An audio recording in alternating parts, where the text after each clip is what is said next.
আসসালামু আলাইকুম রহমতুল্লাহি বরকাতু। আজকে একটি সহজ আমল নিয়ে আমি উপস্থিত হয়েছি। অনেকে বিভিন্ন কবিরাজিতে প্রতারণা হয়েছেন, কোনো ফলাফল পাচ্ছেন না, সবসময় ব্যর্থর উপরেই রয়েছেন। আশা করি আমার এই ভিডিওটির মাধ্যমে উপকার পাবেন ও কিছু আপনাদেরকে আমি পরামর্শ দিতে পারব। আশা করি কখন কোন সময় ভিডিও আপলোড করব, সাথে থাকবেন, ইনশাল্লাহ উপকার পাবেন। অন্য চ্যালেঞ্জ যেরকম করে দিয়েছে তাদের মতো আমাকে মনে করলে হবে না। আমার যে ভিডিওগুলো সবই কোরআনিক, খুবই কার্যকারী। আশা করি সম্পূর্ণ ভিডিওটি দেখবেন। কখন কোন সময় কোন কথাটি বলে থাকি আপনাদেরকে স্মরণ হবে ও জ্ঞান অর্জন লাভ করতে পারবেন। আজকের এই ভিডিওটি খুবই কার্যকারী, পাওয়ারফুল। আমার ভিডিও সবসময় শর্ট ভিডিওই হয়ে থাকে। তাহলে প্রথমে আপনাকে 11 বার দুরূদ ইব্রাহিম পড়ে নিতে হবে। এর আগে শরীর বন্ধ করে নিতে হবে, নিরিবিলি নির্জন ফাঁকা রুমে। সুগন্ধি ব্যবহার করবেন। করার পরে দুরূদ ইব্রাহিম 11 বার পাঠ করবেন। সূরা ফাতিহা 11 বার, সূরা জিনের প্রথম 5 আয়াত 31 বার।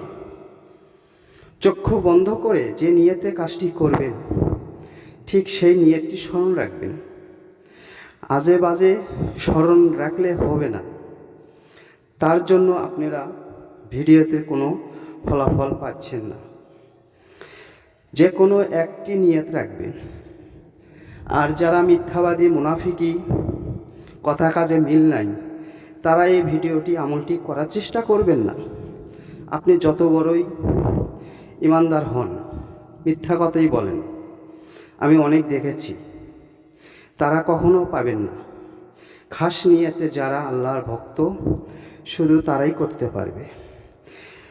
অনেক সময় দেখা যায় ছোট বড় সবাই, হিন্দু, মুসলিম, খ্রিস্টান, সকালবেলা হলেই গালাগালি পারেন। তারা কখনো এই আমলটি করে ব্যর্থ হবেন না। বিপরীত ক্ষতি হলে চ্যালেঞ্জ দায়ী থাকবে না। তাদের জন্য নয়, সবাই করতে পারে না, সবার কাছে হাজির হয় না। এটা মন ফ্রেশ থাকতে হবে, পবিত্র থাকতে হবে, মিথ্যা কথা বলা যাবে না। ইমানদার সহি বাংলা ভাষায় যাকে বলা হয় হতে হবে। এই আমলটি করার ক্ষেত্রে আপনাকে অনুমতি নিতে হবে। অনুমতি ছাড়া কখনো কাজটি বসবেন না।